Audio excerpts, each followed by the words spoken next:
Today's video is going to be about tips about eating healthy during the holidays. And so the first tip is to not starve yourself into eating dinner. I know a lot of us do this because we know we're going to expect so much food that we love, that our family and our friends make, but we should not do this for so many reasons. One of them is that if you have a big meal without having other meals, your blood sugar can spike all the way up. Also, meanwhile, while you're starving your body is going to create more glucose, like sugar, thinking that like you're not feeding me, then I need to create it myself. Our body is smart like that, so that makes you gain weight, and so we don't want to do that either.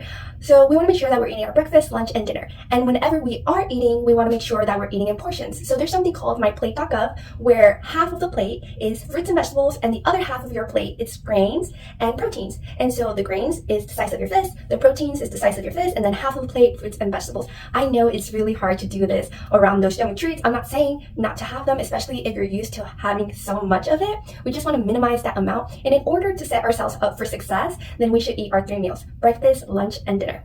And so that's one of the main tips I have for eating healthy around the holidays. We also want to plan our activities where we're not sitting around the table, because if we're sitting around the table, then we're more prone to keep on eating and just munching on all the delicious food. So if we can go to the living room or somewhere else in the house and just talk or engage in other activities like playing board games or just adding even some physical activity into there, like maybe even dancing, doing something fun, but just try not to be around the table if that's what you're looking for. And those are all my tips for today for healthy eating around the holidays.